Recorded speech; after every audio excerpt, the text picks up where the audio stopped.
Hello guys, mister bad episode 15। Episode के start में हम नंजिंग की मोम को देखते हैं जो कि पीछे अपनी बेटे के तस्वीर की तरफ इशारा करती है। जुआन को कहती है कि ये मेरा बेटा है। स्कूल के दौर में मेरा बेटा और नंजिंग एक ही स्कूल में पढ़ते थे कि नंजिंग मेरे बेटे को बहुत ज़्यादा पसंद करती थी। वो काम के बहाने किसी भी बहाने से मेरे बेटे के साथ चिपक कर रहती थी और हर बार उसका पीछा नहीं छोड़ती थी। मेरे बेटे को ये बात पता हो सकती है कि वो इसको पसंद करती है। शायद यही वजह हो क्योंकि वो बहुत ज़्यादा डम्ब थी। इस वजह से मेरा बेटा इसको घास भी नहीं डालता था। वो इसका पसंद नहीं करता था या शायद करता भी हो, मुझे इस बात का इल्म नहीं है। वो मेरे बेटे से मिलने के लिए हमारे घर भी आया करती थी और वो जाती भी नहीं थी। जब मेरा बेटा कहता था कि अगर तुम नहीं गई तो मैं तुम्हें अपनी माँ के हाथ का बना हुआ खाना खिला दूँगा, तो वो भागकर चली जाती है क्योंकि मुझे खाना बनाना नहीं आता। ये बात नंजिंग को भी पता है और आज भी वो इस बात को बखूबी जानती है।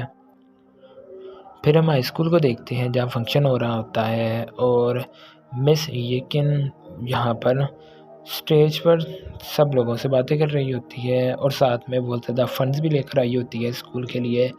मिस येकिन और ज़ोकिन इसी स्कूल से पढ़े होते हैं, इस वजह से वो चीफ गेस्ट के तौर पर आते हैं। ज़ोकिन भी आ जाता है बाद में और पीछे जाकर बैठ जाता है। वो मिस येकिन से मिलने के लिए और इससे बातें करने के लिए आया था, जबकि वो इस तरह के गैदरिंग में नहीं जाता था, लेकिन आज वो ख़ास येकिन के लिए आया है। फिर हम नंजिंग को भी देखते हैं जो कि बरामदे की तरफ जा रही होती है, पूरा स्कूल देख रही होती है और अपनी पुरानी यादों को ताज़ा करती है और वो एक रूम में पहुंचती है जहां वो नंजिंग की माँ के बेटे से मिलने के लिए आया करती थी। तो उसको लगता है कि जैसे उसका बेटा सामने ही बैठा हुआ है, तो वो उसके पास जाती है और फिर साइड में पड़ी हुई किताबें भी देखती है और बॉक्स वगैरह भी देखती है पुराने। वो उनमें से एक बॉक्स को नीचे उतारने लगती है कि उसे वो सारे बॉक्स गिरने लगते हैं कि जुआन उसके सामने आ जाता है और इसके ऊपर गिरने से बॉक्सेस को बचा लेता है। फिर नंजिंग पीछे हो जाती है और नंजिंग यही सोचती है कि हर बार बंदे को खामोश नहीं रहना चाहिए। नंजिंग को लगता है कि जैसे वो उसका बेटा ही होता है, तो वो उसको कह देती है कि मैं तुमको बहुत ज़्यादा पसंद करती हूँ और अपने दिल में ये भी कह रही होती है कि मुझे बोल देना चाहिए, हाँ तुमने तो मुझे पसंद नहीं किया मगर मैं किसी और शख्स को पसंद करती हूँ और शायद वो भी मुझे पसंद करता है और मैं उसको छोड़ नहीं सकती हूँ जबकि तुम मुझे छोड़कर चले गए हो। जुआन सामने ही होता है और वो यही कहता है कि अगर मैं ना आता तो तुम गिर जाती और जाने लगता है। नैन्सिंग आखिरकार बोल ही देती है और कहती है कि मैं प्रेस कॉन्फ्रेंस के लिए जा रही हूँ, क्या तुम मेरे साथ चलना पसंद करोगे? जुआन तो यहीं जा रहा होता है तो वो खुश हो जाता है और मान जाता है।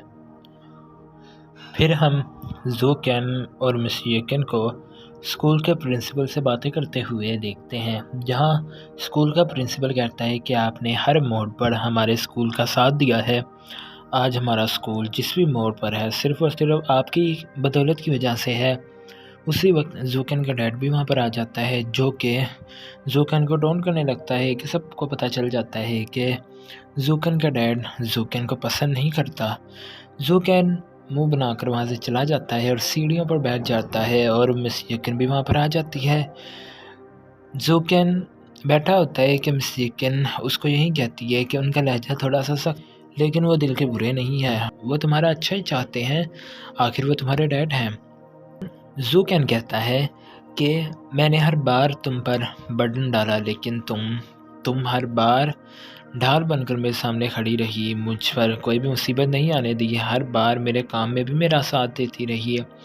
उसी वक्त एक लड़का आ जाता है जो कहता है कि मेरी गर्लफ्रेंड आपकी बहुत बड़ी फ़ैन है और आपके साथ तस्वीरें खिंचवाने के लिए कह रही है, जिस पर ज़ोकैन मान जाता है और वो चला जाता है। येकिन उसको जाता हुआ देख रही होती है और वो पास्ट की बात सोचती है, जहाँ उसके डैड ने मना किया था कि वो इसके बिज़नेस के साथ इन्वेस्टमेंट नहीं करेगा, लेकिन उसके बाद फिर येकिन जाती है ज़ोकैन के डैड के ऑफ़िस में और उसको कहती है कि प्लीज़ आप इन्वेस्टमेंट कर लें, लेकिन वो नहीं मानता, जिस पर वो एक शर्त रख देता है। वो शर्त ये होती है कि अगर मैं इन्वेस्टमेंट करता हूँ तो तुम कभी भी ज़ोकैन के साथ रिलेशनशिप में नहीं आओगी। जिसको येकिन मान जाती है। साथ में वो ये भी शर्त रखती है कि प्लीज़ मैं आपसे मिलने के लिए आई थी, ये बात ज़ूकेन को पता ना चले, जिस पर उसका डैड मान जाता है। अब फिर से हम येकिन को देखते हैं। असल में बात वाज़ेह थी कि येकिन भी ज़ूकेन को पसंद करती थी, लेकिन उस शर्त की वजह से वो ज़ूकेन से कोई भी बात नहीं करना चाहती थी, लेकिन दिल ही दिल में वो उसको बहुत ज़्यादा पसंद करती थी।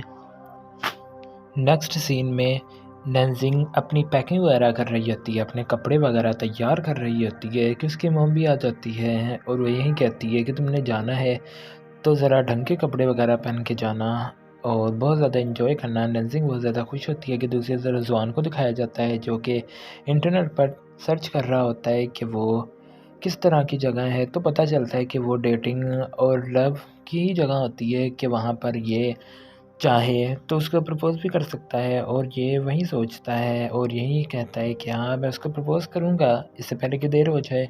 और वो ये भी ख़्याल रखता है कि वो फायरवर्क्स में उसको प्रपोज़ नहीं करेगा कि कहीं ये ना हो कि उसको पैनिक अटैक आ जाए।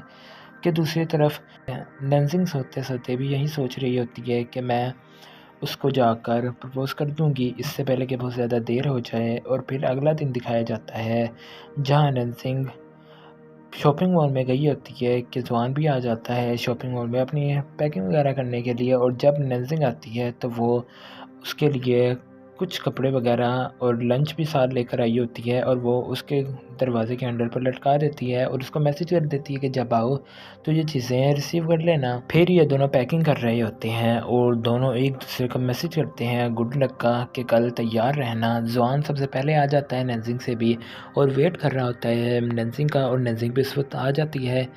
नंजिंग ने अपनी ड्रेसिंग बहुत ज़्यादा अच्छी की होती है, बिल्कुल लड़कियों की तरह, जिसको देखकर ज़ुआन से तो रहा ही नहीं जा रहा था कि वो इतनी ज़्यादा खूबसूरत कैसे हो सकती है। और फिर जब उसके कोलीग्स दिखते हैं नंजिंग को तो वो भी बहुत ज़्यादा हैरान हो जाते हैं और तस्वीरें वगैरह खींचने लगते हैं कि क्या ये वही नंजिंग है जो कि लड़कों वाले कपड़े पहना करती थी। फिर मिस येकिन भी आ जाती है वहाँ पर और मिस जाओ भी आ जाती है। मिस जाओ ज़ुआन को देखती है और कहती है कि क्या मैं तुमको याद हूँ ना? जिस पर ज़ुआन दिल में सोचता है कि मैं तुमको कैसे भूल सकता हूँ, तुमने ही तो मेरा लंच ख़राब किया था नंजिंग के साथ। नंजिंग येकिन से उसका बैग पकड़ती है और कहती है कि क्या आप दोस्त नहीं आए? जिस पर येकिन कहती है कि नहीं, उसको गैदरिंग पसंद नहीं है। के पीछे से ज़ुकैन भी आ जाता है और ज़ुआन कहता है कि वो देखो आपका बॉस आ गया है। सब लोग बहुत ज़्यादा हैरान हो जाते हैं और फिर ये बस में बैठ जाते हैं, जहाँ ये केन ज़ुकैन के पास ही बैठी होती है और वो उससे पूछती है कि तुम कैसे आ गए? तुम्हें तो गैदरिंग पसंद ही नहीं है। जिस पर ज़ुकैन कहता है कि क्या मैं कभी ट्रिप में तुम्हारे साथ नहीं गया जब हम स्कूल लाइफ में हुआ करते थे? ज़ुकैन यही चाहता था कि वो किसी भी तरह से अपनी फीलिंग बता सके। येकिन को नेक्स्ट सीन दिखाया जाता है, मिस जाओ सब लोगों को उनके कमरे डिवाइड करने में उनकी मदद कर रही थी और बता रही थी कि किस कमरे में कौन रहेगा, कि किस कमरे में कौन रहेगा। जब ज़ूकन की बारी आई तो उसने कहा कि ज़ूकन और ज़ुआन इकट्ठे रहेंगे, जिस पर ज़ूकन कहता है कि नहीं, मैं यहाँ पर नहीं रहूँगा बल्कि मैं किसी होटल में चला जाऊँगा। तो नंजिंग उसके लिए होटल बुक करवाने लगती है कि ज़ुआन उसको रोक देता है और कहता है कि अब तुम एक ऑथर हो, उसकी असिस्टेंट नहीं हो। हाँ, ज़ुआन वही करता है, जबकि पहले तो ज़ुआन इन दोनों को मिलाना चाहता था, लेकिन अब तो वो खुद नंजिंग को पसंद करता है और वो दूर करता है। फिर हम देखते हैं कि लंच का टाइम आ गया है, तो ज़ुआन नंजिंग को भगा कर ले जाता है ताकि पिछली बार की तरह अब कोई कबाब में हड्डी ना बने। तो वो किसी एक ढाबे में ले आता है, जहाँ नंजिंग के पसंद-पसंद के खाने उसको खिलाता है। जो-जो नंजिंग कहती है, वो खिलाता चला जाता है कि उसी वक़्त कोलीग्स इसको ढूँढते-ढूँढते यहाँ पर आ ही जाते हैं। उनका ध्यान किसी और तरफ होता है कि नंजिंग को ज़ुआन फिर से भगा ले जाता है और उनको मुख्तलिफ़ जगह पर लेके जाता है, चिढ़ाते भी एक-दूसरे को और बहुत ज़्यादा एन्जॉय करते हैं। फिर हम ज़ूकेन को देखते हैं जो कि बैठा होता है और बाकी सब लोग एक जगह पर बैठे होते हैं। ज़ूकेन येकेन को ही देख रहा होता है और यही सोच रहा होता है कि मैं किस तरह से येकेन को अपनी फ़ीलिंग के बारे में बता सकूँ। कि ज़ुआन भी उसके पास आकर बैठ जाता है और कहता है कि बहादुर बनो, अगर तुम पसंद करते हो तो डर क्यों रहे हो? तुम बता दो इसको। जिस पर ज़ोकिन कहता है कि मैंने तुम्हारा नॉवल पढ़ा और मुझे बहुत ज़्यादा मोटिवेशन मिली है कि हाँ, मैं बता दूँगा। और साथ में ज़ोकिन ये भी कहता है कि मुझे इस बात का भी इल्म है कि लड़कियों को जब उनका लव मिल जाता है तो वो छोड़ देती हैं, जैसा कि तुम्हारे नॉवल में भी था कि उसको एक अनफॉरगेटेबल लव मिला, तो वो विलन के साथ प्यार में पड़ गई और जो हीरो होता है वो उसको छोड़ के चला जाता है। जॉन को अपनी बात याद आ जाती है कि जब नंदी को उसका अनफॉरगेटेबल लव मिल जाएगा तो क्या मुझे भी उसको छोड़ के जाना पड़ता है, तो वो बहुत ज़्यादा उदास हो जाता है।